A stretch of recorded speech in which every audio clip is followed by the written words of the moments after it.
अभी भी वक्त है। चुपचाप अपने आप को हमारे हवाले कर दो। बंद करो ये सब नाटक, समझे? तेरे मरने का टाइम आ गया, लेकिन तेरा भाषण देना अभी तक बंद नहीं हुआ ना। ऊपर जब ऊपर जाएगा ना तू, तो वहां तुझे बहुत सारे चोर लुटेरे मिलेंगे।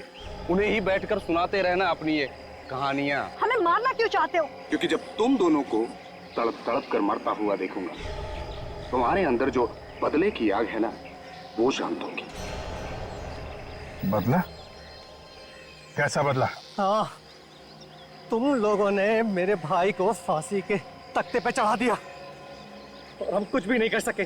कौन कौन था तुम्हारा भाई? जग्या। जग्या?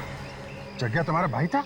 हाँ, वही जग्या जिसका नाम सुनकर तुम्हारे पैर कांपने लगते हैं। न जाने कितने लोगों के घर उजाड़े हैं उसने, न जाने कितने बच्चों को अनाथ किया है। उसे फांसी नहीं होती तो क्या होती? फांसी से बढ़कर अगर कोई सजा होगी ना, वो मिलनी चाहिए थी उसे। दूंगा, उससे भी बड़ी सजा दूंगा। हाँ। ये जब चील कौए तुम दोनों को नोच नोच कर खाएंगे ना, तुम दोनों को ऐसी मौत मारूंगा कि आने वाले कई साल तक सीआईडी वाले इस बात को चाह कर भी भूल नहीं पाएंगे। इस खड्डे में पड़े चिल्लाते रहना और अपनी मौत को आते देखते रहना। हिम्मत से काम ना कर। सीआईडी ऑफिसर की जिंदगी में कदम कदम पे मौत है। मौत से क्या घबराना। हम लोग जब सुबह घर से निकलते हैं तो मालूम थोड़ी होता है कि घर वापस लौटेंगे कि नहीं। हिम्मत से काम लो। काट रस्सी।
जी, ये गगन अब तक आया कैसे नहीं? पहले तो ऐसे कभी नहीं हुआ। पता नहीं सर, फोन करके उसने बोला था कि बहुत अर्जेंट काम है, अभी आके मिलो। काम तो वैसे जरूरी होगा, वरना ऐसे नहीं बुलाता हुआ। हाँ सर, जब भी फोन करके बुलाया कुछ काम की खबर दी है उसने। है खबरी, लेकिन बड़े काम का आदमी है सर, इसीलिए तो छूट दे रखी है अपराधियों के साथ रहने की। नहीं अब तक तो जेल में होता। यहीं पे बुलाया है ना उसने? हाँ सर, यही जगह बताई थी। ज़्यादातर इसी जगह पे आके मिलता है हमसे।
हाँ डॉक्टर साहब। आई एम सॉरी सर, मैं उसे बचा नहीं पाया।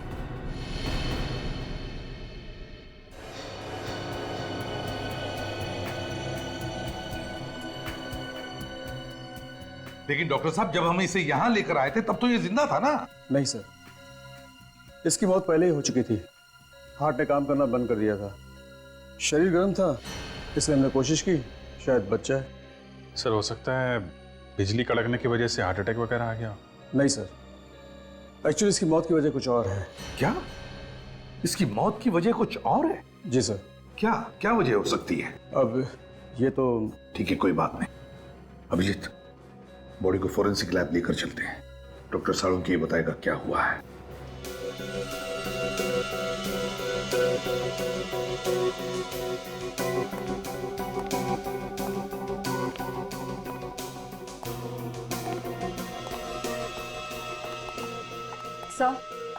सर अगर आसमान से बिजली इसके ऊपर गिरती तो इसके सिर्फ हाथ और पैर ही क्यों जलते?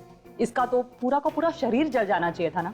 बिल्कुल तारिका, बड़े बड़े पेड़, बड़ी बड़ी बिल्डिंगें जल जाती हैं। इस आदमी का तो नामो निशान मिट जाना चाहिए था। साळुंखे, बिजली हमारी आंखों के सामने सामने गिरी इस पर, जलकर ये बेचारा बेहोश हो गया था। नहीं बॉस, अगर आसमान से गिरी हुई बिजली का करंट इसे लगता तो आप लोग इसकी लाश लेकर के नहीं आते, इसकी राख लेकर के आते। ऐश। मगर साळुंखे, बिजली का झटका तो लगा है इसे। हाँ, करंट तो लगा। ये कौन सी वाली बिजली है सर? ये किसकी आवाज? सर मैं बोला। इनकी तारीख? सर सॉरी सर, मुझे पहले बता देना चाहिए था। ये निखिल है, इंस्पेक्टर निखिल, सीआईडी में नया है। ओ, नया इंस्पेक्टर है। तो ये लैब में पहले ही दिन इसके चेहरे पर मुस्कुराहट क्यों, और वो भी एसीपी प्रद्युमन के सामने? तुम्हें मालूम है एसीपी प्रद्युमन के सामने अगर हंसना हो तो दीवार की तरफ मुंह करके सिर्फ 2 सेकंड के लिए हंस सकते हो, सिर्फ। अरे सीख जाएगा साळुंखे साहब, सीख जाएगा। क्या भाई, तुम्हें मालूम नहीं था? नहीं सर, सॉरी सर। क्या सॉरी सर? साळुंखे साहब के सामने हमारी नाक कटा दिया। सर मैं तो बस एक बच्चे, जब 2 सीनियर बात कर रहे हो ना तो बीच में अपनी चोंच नहीं डालनी चाहिए। बच्चा है सर, माफ कर दो। जल्दी से माफी मांग लेना, वरना साळुंखे साहब ये केस छोड़ के भाग जाएंगे।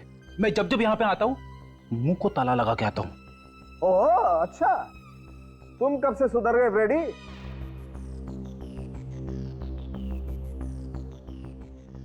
सॉरी सर, आगे से गलती नहीं होगी। हाँ तो साळुंखे, हाँ तो मैं ये बता रहा था बॉस कि जिस तरीके से इसके हाथ और पैर जले हुए हैं उससे लगता है कि इसे 250 वोल्ट की बिजली का करंट लगा है। मगर साळुंखे, करंट लगा तो लगा कैसे? वहां पर तो कोई तार या कोई केबल भी टूटा हुआ नहीं था, बस सिर्फ एक बिजली का खंबा था। बॉस, इसके हाथ और पैर देखने से पता चलता है कि इसने किसी ऐसी चीज को पकड़ा था जिससे वो करंट इसके शरीर में आ गया और इसके हाथ पैर जल गए। साळुंखे साहब, इसने हमारे सामने बाइक पोल पे लगाई, उसी समय बिजली कड़की और फिर हमने देखा ये जलने लगा, और इसकी बाइक भी। उस पोल में करंट होगा अभिजीत, तभी तो जैसे ही बाइक पोल से चिपकी उस पे करंट आ गया। मगर सर, बाइक का टायर कैसे जल सकता है? टायर तो रबर का बना होता है, और रबर में तो करंट पास नहीं होता। ये तुमसे किसने कहा है? देखो, अगर हाई वोल्टेज करंट हो और अर्थिंग मिल जाए तो बॉस रबर के टायर में भी करंट पास हो सकता है। और वैसे भी अलग अलग किस्म के रबर होते हैं, है ना साळुंखे? जैसे स्टील बेल्ट रबर या कार्बन रबर। एग्जैक्टली। और कई बार तो ऐसा होता है कि हाई वोल्टेज करंट की वजह से इन रबर में आग भी लग सकती है। और देखो, टायर में तो स्टील के वायर भी होते हैं, तो हो सकता है स्टील के वायर के थ्रू करंट पास हो गया। अभी ये एक बार फिर से उस बिजली के खंबे के पास जाकर के छानबीन करनी होगी। इलेक्ट्रिक सप्लाई डिपार्टमेंट के लोगों को भी वहां बुला लो।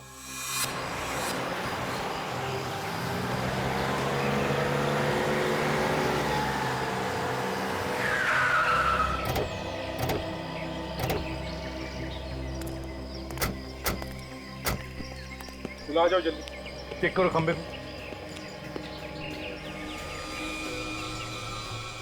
सर पोल में करंट आ रहा है। जरा बाइक चेक करो। सर बाइक में भी करंट आ रहा है। पर गगन ने जैसे ही बाइक पोल पे लगाई होगी, करंट बाइक पे आ गया और उसके बाद जगन को करंट लग गया। जरा जंक्शन बॉक्स खोल कर देखो।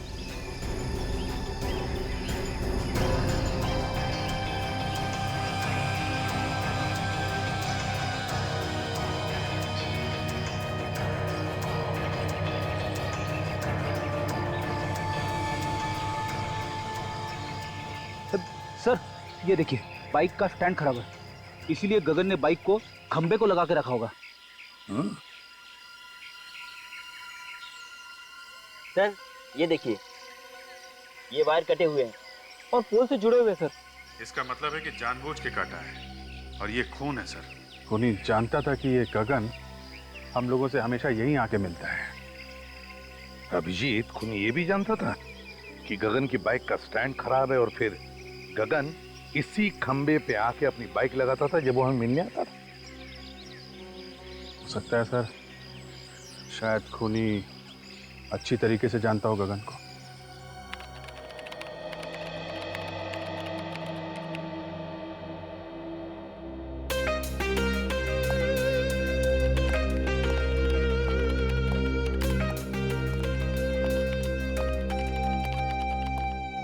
Hello sir.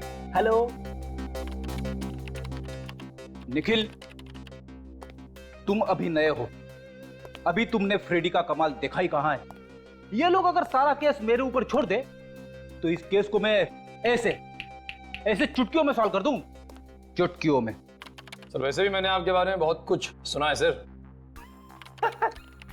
अच्छा, फिर तो तुमने ये भी सुना होगा कि दया सर को दरवाजा तोड़ना मैंने ही सिखाया है। अरे देखते क्या हो, मैं झूठ नहीं बोल रहा हूं। वो कभी कभी मैं थक जाता हूं तो उन्हें कह देता हूं दरवाजा तोड़ने के लिए, तो वरना दया सर तो। सर दया सर के बारे में आप ऐसी बातें मत करिए। क्यों भाई, दया सर को क्या पर लगे हैं? देखिए वो मेरे गुरु हैं और मैं उनके खिलाफ एक भी शब्द नहीं सुन सकता इस तरह के। अरे मैं तो मजाक कर रहा था। एक्चुअली मैं ये कहना चाहता था कि कभी कभी मैं भी दया सर की मदद करता हूँ दरवाजा तोड़ने के लिए। और सर गगन ऐसे मरने वालों में से नहीं था, अपराधियों के साथ रहता था वो, और मैंने उसे कई बातें सिखा रखी थी। हर दांव पेच मालूम था सर उसे, कोई ना कोई उसके पीछे पड़ा हुआ था सर काफी दिनों से। आदया, और वो जो भी कोई है वो जानता था कि गगन हमको क्या बताने वाला है। सर कैसे भी करके ये पता लगाना चाहिए कि वो बात क्या थी। हो सकता है कोई बड़ी घटना के बारे में हो। हाँ सर, वैसे तो वो मुझसे 3-4 दिन बाद मिलने वाला था, मगर उसने फोन करके बुला लिया मुझे। कोई तो बड़ी बात थी सर। गगन का रिकॉर्ड है ना हमारे पास? हाँ सर। बस तो देखो किन किन लोगों को जानता था, उन्हीं से हमें पता चलेगा। सर उसके परिवार वालों से भी पूछताछ करते हैं। हाँ भैया, परिवार वालों से भी पूछताछ करो, उसके फोन रिकॉर्ड चेक करो, देखो वो किस किस से बात करता था, किस किस से मिलता था। जैसे भी हो हमें पता लगाना ही चाहिए कि यह किसका काम है।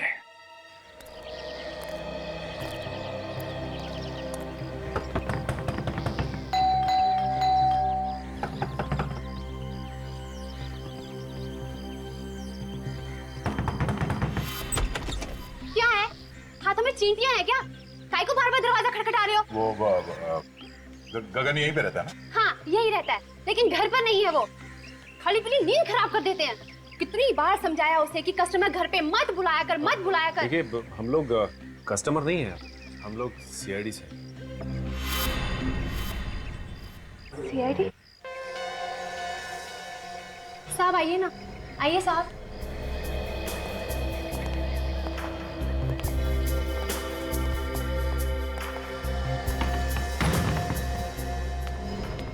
अब क्या हुआ साहब? मेरे पति ने फिर से उल्टा सीधा कुछ किया क्या? देखिए साहब, अब उसे सब कुछ छोड़ दिया है। अब तो मेरे मर्द ने प्लम्बर का धंधा शुरू कर दिया है। हमें मालूम है। तो फिर क्या हुआ साहब? देखिए आपके पति ने तो कुछ नहीं किया। तो फिर? वो बताइए ना क्या किया मेरे मर्द ने? आपके पति की मौत हो गई, किसी ने खून कर दिया उसका। बेहोश हो गई, पानी लेकर निक जल्दी।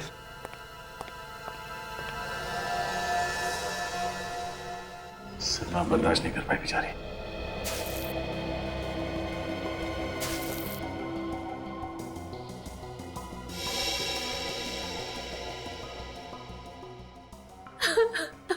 देखिए जो कुछ होना था वो हो गया। गगन की मौत का हमें भी बहुत दुख है। खबरी था वो हमारा। खबरी बना के मरवा डाला आप लोगों ने उसे। मुझे पता होता तो मैं ऐसा काम उसे कभी नहीं करने देती। सीआईडी की मदद करना कोई गुनाह नहीं है। आप हमें ये बताइए कि कोई दुश्मन था गगन का? मेरे पति ने हमेशा सबका भला किया है। जिसके पास पैसे नहीं होते थे मुफ्त में काम कर देते थे उसका। ऐसे भले इंसान का कोई दुश्मन कैसे हो सकता है साहब? देखिए, कोई ना कोई तो उसका दुश्मन जरूर था जो उसके पीछे लगा हुआ था, वरना उसको कैसे पता चलता कि वो हमसे मिलने वाला था? देखिए, अगर आपको मालूम है तो आप बता दीजिए, वरना वो दुश्मन आपके लिए भी खतरनाक हो सकता है। मैंने कहा ना ऑफिसर, उनका कोई दुश्मन नहीं हो सकता। अच्छा, आप पिछले कुछ दिनों में कोई मिलने आया था उससे? देखिए प्लीज आराम से सोच के बताइए, कोई ऐसा आदमी उससे मिलने के लिए आता था जिस पे आपको शक हो? नहीं साहब, घर पे तो कोई नहीं आया था, लेकिन हाँ, गगन कैरम क्लब जाते थे और पिछले 5-6 दिन पहले जब वो कैरम क्लब गए और वहां से लौटने के बाद कुछ टेंशन में लगे मुझे। टेंशन? किस बात की टेंशन थी उसे? मैंने पूछा उनसे कि क्या हुआ, मुझे बताइए, लेकिन उन्होंने कुछ नहीं बताया, बस कहा कि टेंशन है, बहुत जल्द सीआईडी से मिलना पड़ेगा। ये कैरम क्लब कहाँ पर है? हाँ जी, हाँ जी, ये गगन के नाम से ही फोन है। मिल गया रिकॉर्ड? हाँ तो आप मेल कर दीजिए ना। या थैंक यू वेरी मच। जरा मेल चेक करना, उन लोगों ने गगन के फोन का रिकॉर्ड हम लोगों को मेल किया है। देखते हैं किसका किसका फोन आया था और किसे फोन किया था इसने। मेल आ गया सर। हाँ ओपन करो, देखो।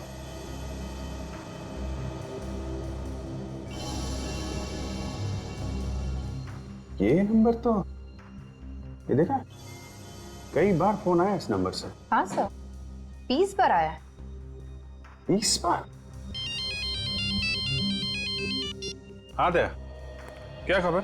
क्या बोला गगन की बीवी ने? अच्छा, 6 दिन पहले कैरम क्लब से आया तो टेंशन में था। ओके, हाँ फोन रिकॉर्ड चेक कर लेता हूं। नहीं वो मंगा लिया मैंने। या ओके ओके। 6 दिन पहले ऐसे फोन आया था, उसके बाद से काफी टेंशन में था। 6 दिन पहले किसका फोन आया था? ये तो वही नंबर है जहां से 20 बार फोन आया था। जरा पता करो किसका नंबर है ये।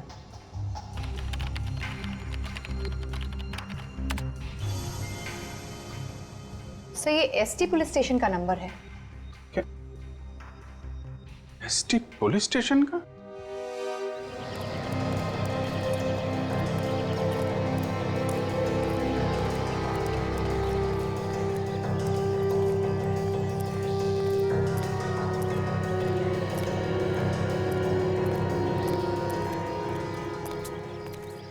भाई, अरे रामू, बैठा था आप लोगों को। तुम लोग यहाँ खेलने के लिए नहीं आए, एक खिलाड़ी के बारे में कुछ जानकारी लेनी है। किस खिलाड़ी के बारे में पूछना है सर? गगन के बारे में। गगन भाई, हाँ वो आता तो है लेकिन आज नहीं आया है। कोई काम हो तो बताइए, आएगा तो मैं बोल दूंगा उसको। वो अब कभी नहीं आएगा यहाँ। कैसी बातें कर रहे हो साहब? कौन है आप लोग? हम लोग सीआईडी से। सीआईडी? हाँ, गगन का किसी ने खून कर दिया। गगन भाई का खून कर दिया किसी ने? यहाँ उसके दोस्त कौन कौन है? डैनी और काका। इस वक्त कहाँ मिलेंगे दोनों? मिलेंगे कहाँ साहब? नहीं है। आइए सर। डैनी, काका, सीआईडी वाले आए हैं आपसे मिलने। सीआईडी हमसे मिलने क्यों आई है? हाँ, हमने क्या किया? हमें गगन के बारे में कुछ जानकारी चाहिए थी। सर से जो पूछ रहे हैं साहब, उसी से पूछो ना।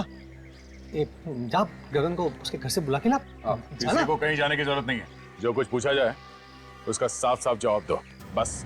अच्छा ये बताओ कि तुम दोनों गगन के अच्छे दोस्त हो ना? जी हाँ। गगन अभी कहाँ है मालूम है? नहीं सर। देखो, कल रात किसी ने गगन का खून कर दिया। खून? गगन का? किसने किया सर? 6 दिन पहले गगन तुम लोगों के साथ यहाँ पे आया था। 6 दिन पहले? हाँ, 6 दिन पहले वो हम लोगों के साथ यहाँ पे आया, लेकिन हम लोगों के साथ यहाँ से गया नहीं था। तो फिर किसके साथ गया? अपने किसी और दोस्त से मिलने के लिए बोल रहा था वो। ये तुम दोनों के अलावा उसका नया दोस्त कौन आ गया? साहब, हम लोगों के अलावा कौन सा नया दोस्त है हमें तो नहीं मालूम, पर हाँ, हम लोगों के चले जाने के बाद वो काफी देर तक यहीं बैठा था। उसके बाद सर उससे कौन मिला, क्या हुआ, कुछ नहीं पता सर। अच्छा ये बताओ कि तुमने यहाँ पे गगन से मिलते हुए किसी को देखा क्या? आप मिलते हुए नहीं देखा मैंने भी, काफी देर तक बैठा रहा यहाँ पर। अच्छा उसका यहाँ पे किसी के साथ झगड़ा था? हाँ सर था। जीतू और गगन में आपस में नहीं बनती थी, 36 का आंकड़ा था साहब। जीतू कौन है? सर हमने उसका नाम तो सुना है सर, लेकिन हम जानते नहीं कि कौन है वो। मैं जानता हूँ सर जीतू को, कई बार मेरे सामने झगड़ा हुआ है उन दोनों का। जीतू ने धमकी भी दी थी जान से मारने की गगन को। सर कहीं जीतू ने तो नहीं? ये जीतू कहाँ रहता है, जरा उसका एड्रेस है ना? सर बोरीवली में कहीं रहता है। सर आप लोग यहाँ क्या हो सर? गगन नाम के आदमी को जानते हो? गगन? हाँ ये उसकी फोटो है। नहीं सर, इस आदमी को मैंने पहले कभी नहीं देखा। इस गगन को यहाँ से, इस पुलिस स्टेशन से कई बार फोन किए गए हैं। यहाँ से? हाँ। आप में से किसी ने गगन नाम के किसी आदमी को फोन किया था? नहीं सर। गगन के फोन रिकॉर्ड में यहाँ का फोन नंबर है, फोन तो यहीं से किया गया है। पता नहीं सर। सर याद कीजिए, कोई बाहर का आदमी हो सकता है, यहाँ तो बहुत लोग आते जाते हैं। जी नहीं सर, बाहर का कोई भी आदमी फोन को हाथ नहीं लगा सकता।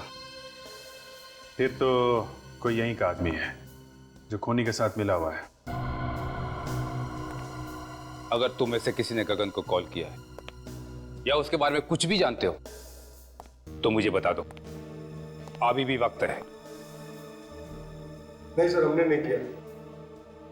नहीं सर मैंने फोन नहीं किया। तुम जा सकते हो।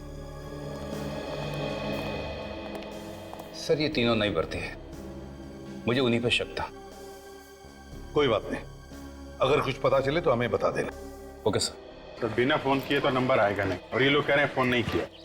अभिजीत फोन यहीं से किया गया है, अब किसने और कैसे वही देखना है।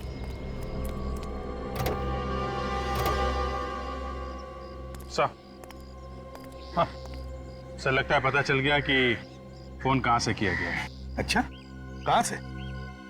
वो देखिए सर, ये जंक्शन बॉक्स पुलिस स्टेशन के बिल्कुल पास में है। हो सकता है यहां से कुछ छेड़छाड़ की गई हो। हाँ अभिजीत, काम करो, टेलीफोन वालों को बुलाओ, पता चलेगा किसने क्या किया है यहाँ इस जंक्शन बॉक्स से। सर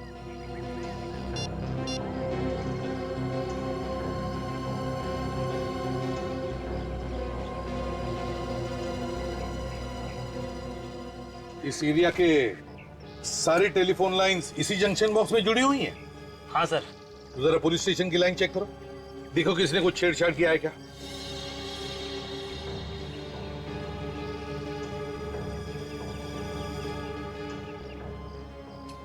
ये देखिए सर, ये तार टूटा हुआ है।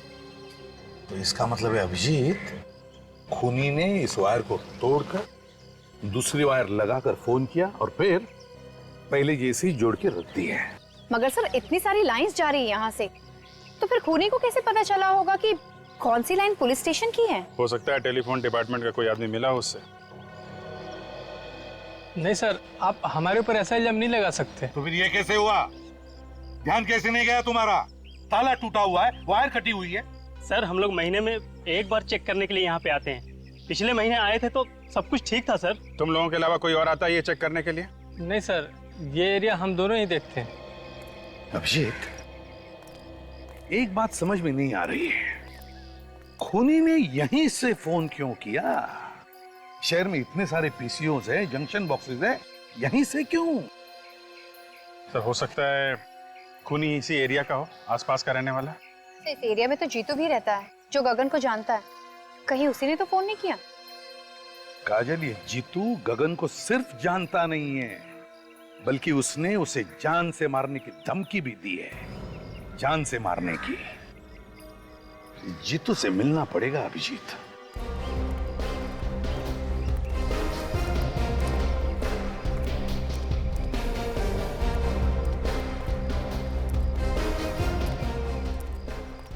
ये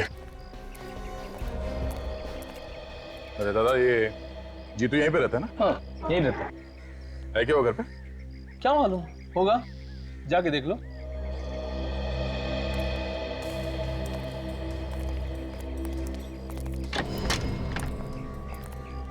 जीतू। हाँ, क्या हुआ? बस तुझसे मिलने चले आए। आप लोग हैं कौन? तेरे दूर के रिश्तेदार हैं, तुझे साथ ले जाने आए हैं। अरे भाई साफ साफ बताओ, कौन हो तुम लोग? सीआईडी। सीआईडी? हाँ। गगन का खून क्यों किया तुमने? क्या गगन का खून हो गया? अब ये एक्टिंग वैक्टिंग खत्म हो गई हो तो आगे बढ़े। हाँ, क्यों मारा गगन को? सर मैं गगन को क्यों मारूंगा? मेरी उससे क्या दुश्मनी है? तेरा झगड़ा हुआ था ना उसके साथ कैरम क्लब में। सर जब मैं किसी कैरम क्लब गया ही नहीं तो झगड़े का तो सवाल ही नहीं उठता ना। ये गगन जहाँ पे रहता है उसके घर के पास में नुक्कड़ पे एक कैरम क्लब है। कुछ याद आया तुम्हें? नुक्कड़ पे कैरम क्लब? तेरे पास सिर्फ 1 सेकंड है, जो कुछ मालूम है सच सच बता, वरना मेरा एक हाथ पड़ेगा तो 10 दिन तक तेरा दिमाग झंझनाता रह जाएगा। तू वहां पर कैरम क्लब में गया था, तुझे लोगों ने वहां पे देखा था और तेरा झगड़ा भी हुआ था गगन के साथ में। सच बोल, हुआ था या नहीं? हाँ सर, याद आया। अच्छा हुआ, जल्दी याद आ गया। गगन के साथ झगड़ा हुआ था ना? हाँ? वो तो सर ऐसे ही थोड़ी बहुत कहा सुनी हो गई थी, फिर बाद में बोलचाल हो गई सर। ऐसी कहा सुनी तो अक्सर हो जाती है हमारे बीच। किस बात को लेकर झगड़ा हुआ था तुम दोनों के बीच? वो सर, पहले मैं गगन के पड़ोस में रहता था तो इलेक्ट्रिसिटी के बिल को लेकर थोड़ी सी कहा सुनी हो गई थी। सर छोटे मोटे इलेक्ट्रिसिटी बिल के लिए कोई किसी को मार सकता है क्या? नहीं। पर इसने तो गगन का खून कर दिया। नहीं सर, मैंने गगन को नहीं मारा सर, मैं सच कह रहा हूँ सर। अगर कोई ये कह दे कि मैंने गगन का खून किया है तो सर आप जो मर्जी सजा दीजिएगा सर।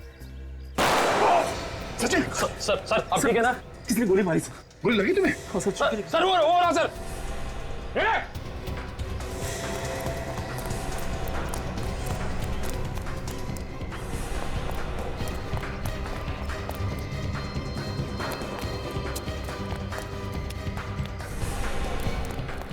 देखो तुम यहां से जाओ।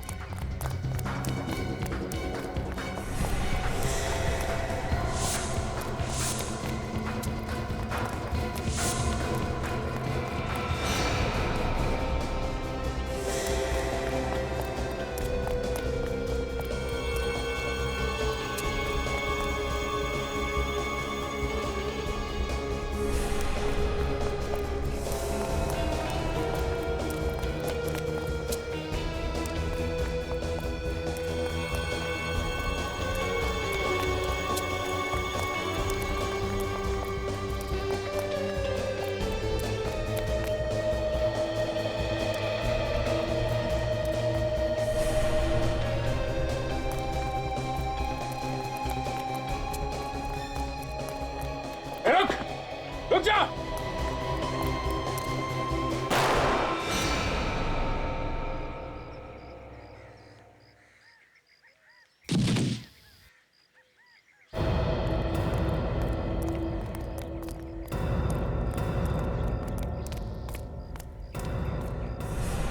पलटो इसे।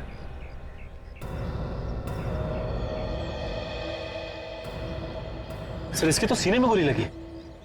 सीने में गोली लगी है? मगर मैंने तो इसके पैर पे गोली चलाई थी, वो भी पीछे से। इसके सीने में गोली कैसे लगी?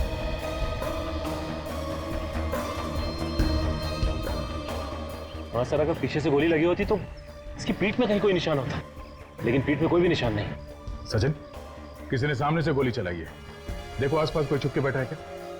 जल्दी।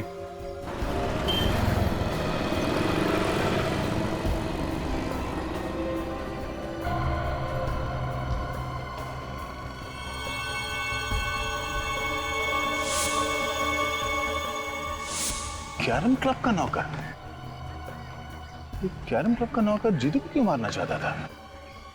जीतू, गगन और नौकर, 3 लोग। तीनों में से जीतू और गगन के बीच में झगड़ा हुआ जिसमें गगन मारा गया। फिर नौकर ने जीतू को मारने की कोशिश की और खुद मर गया। लेकिन समझ में नहीं आ रहा कि इन 3 लोगों में चक्कर क्या है। सर ऐसा लगता है इनके पीछे कोई चौथा आदमी भी है जिसने नौकर से जीतू पे हमला करवाया। मगर नौकर फेल हो गया तो पकड़े जाने के डर से उसने नौकर को भी मार दिया। मगर सर उसे पता कैसे चला कि हम लोग जीतू के घर जाने वाले हैं? वही तो या ये जो भी आदमी है जो ये सब करवा रहा है वही हमारे हर कदम पे नजर रखे हुए है। और वो जानता है कि जीतू उसके बारे में सब कुछ जानता है और इसीलिए उसने उसे मारने की कोशिश भी की। सर अगर जीतू को मालूम होता तो हमें बता देता। काफी डरा हुआ था सर वो। सर एक बात समझ में नहीं आई, किस नौकर ने जीतू पर हमला हम लोगों के सामने ही क्यों किया? हमारे वहां पहुंचने से पहले और वहां से निकलने के बाद भी तो कर सकता था। ये भी तो हो सकता है कि उस नौकर को तुम लोगों को मारने के लिए भेजा होगा। सर अगर हम लोगों को मारने के लिए भेजा था तो दोबारा हमला करने से पहले 10 बार सोचेगा, लेकिन अगर जीतू को मारने के लिए भेजा था तो दोबारा हमला कर सकता है। सर गगन को खूनी ने फोन किया था पुलिस स्टेशन के जंक्शन बॉक्स से ताकि शक जीतू पे जाए। एक काम करो, ये नौकर जहां पर नौकरी करता था उस कैरम क्लब के मालिक को जाकर के मिलो और जरा प्यार से पूछो उससे, पता लगाओ कौन कौन मिलने आता था उस नौकर को। Yes sir.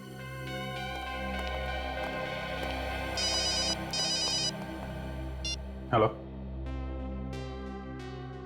क्या? कहां पे? ठीक है हम लोग आते हैं। क्या हुआ अभिजीत? सर ढलान रोड पे एक लाश पड़ी हुई है। लाश?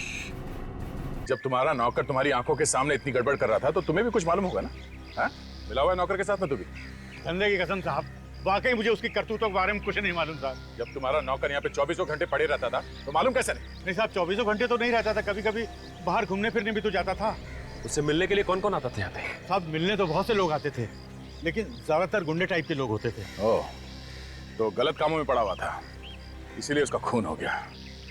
कल कोई आया था उससे मिलने के लिए यहाँ पे? सब मिलने तो कोई नहीं आया था। हाँ एक फोन जरूर आया था साहब, मैंने उसे बात करते हुए सुना था। क्या क्या बात कर रहा था वो फोन पे? साहब वो किसी मुर्दा घर के बारे में बात कर रहा था। मुर्दा घर के बारे में बात कर रहा था? एक कैरम क्लब में काम करने वाला आदमी मुर्दा घर के बारे में क्यों बात करेगा? और क्या सुना तुमने? सब सुना तो मैंने कुछ नहीं। उसके बाद वो फौरन मेरे पास आया और कहने लगा कि उसके किसी रिश्तेदार का एक्सीडेंट हो गया, उसे अभी का भी जाना है। कितने बजे थे उस वक्त? साहब करीब दोपहर के 2 बजे की। दोपहर के 2 बजे? यहाँ आसपास के एरिया में जितने मुर्दा घर हैं उन सब में जाके इस नौकर का फोटो दिखा दिखा के पूछते हैं, कोई ना कोई सुराग जरूर मिलेगा। चलो।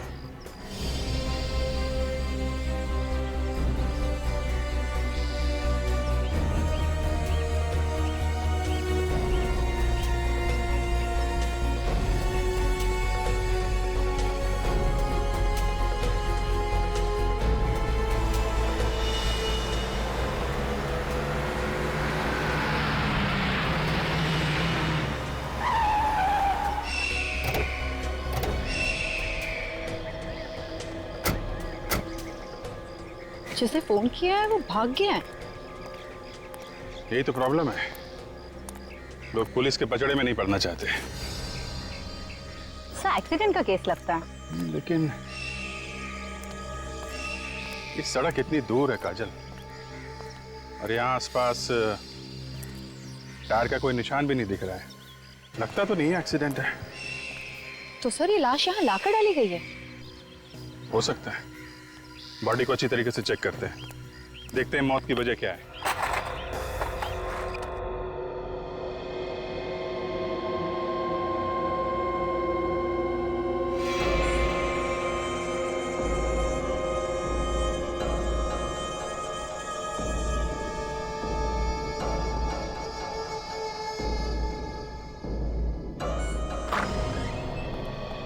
सर तुम यहाँ के इंचार्ज हो?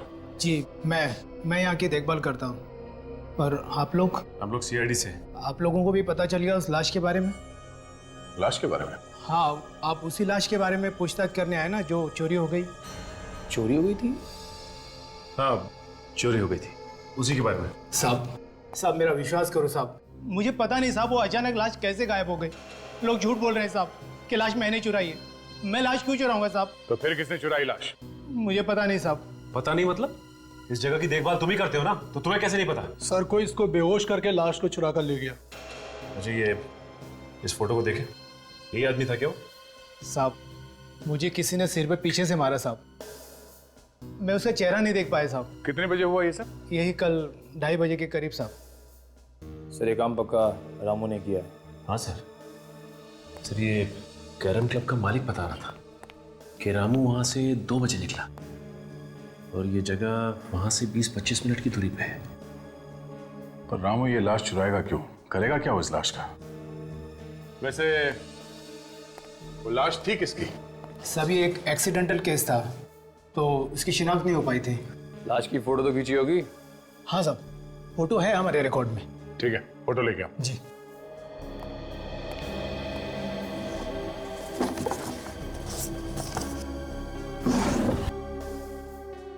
सभी है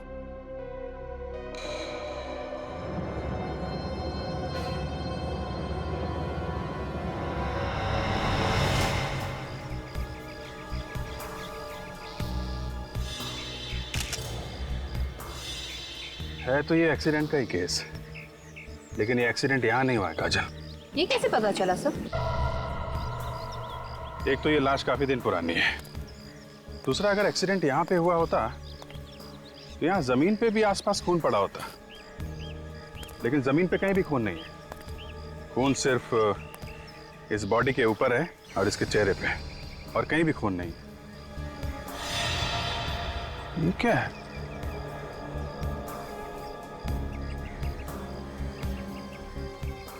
अंगूठे में धागा?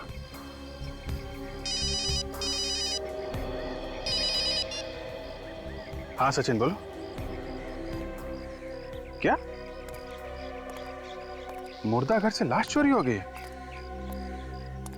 हाँ हाँ, एक मिनट जरा ये लाश का हुलिया बताना। हाँ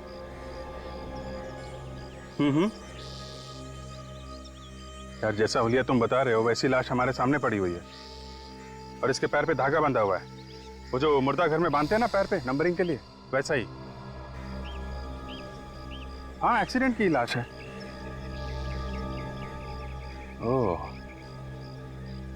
ऐसा लगता है ये किसी की चाल है। लाश यहाँ पे लाके डाल दी और हम लोगों को फोन करके बुला लिया।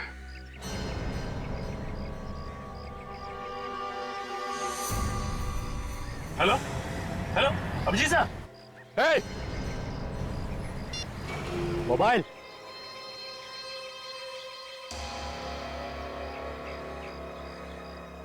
तुमने ठीक पहचाना ऑफिसर, ये हम लोगों की चाल थी जो काम कर गई। मगर मैंने इससे पहले कभी नहीं सोचा था कि सीआईडी वाले इतने बेवकूफ होंगे जो इतनी आसानी से चाल में फंस जाएंगे। फोन कट गया तो फिर से लगाओ ना, फिर से ट्राई करो, नेटवर्क का कुछ प्रॉब्लम हो सकता है। सर अब तो नंबर स्विच ऑफ आ रहा है। Mobile switch off? सीआईडी वालों के कान में खुजली करेगा, मालूम है अंजाम क्या होगा? अंजाम अंजाम छोड़, और तू ज्यादा से ज्यादा करेगा क्या? गुदगुदी करेगा? चल कर लेना। मजा आता है। जब कीदड़ की मौत आती है तो वो शहर की तरफ भागता है। तुम लोगों ने अपनी मौत को दावत दे दी है। सर काजल का फोन भी बंद आ रहा है। क्या दोनों का फोन एक साथ बंद है? ये कुछ और ही चक्कर लगता है। अभिजीत सर भी कह रहे थे कि इन सब के पीछे कोई चाल है। सर कहीं अभिजीत सर और काजल की जान खतरे में तो नहीं है? निखिल, सीआईडी ऑफिसर्स की जान हमेशा ही खतरे में होती है। हिलना नहीं ऑफिसर, वरना गोली चल जाएगी। दे ना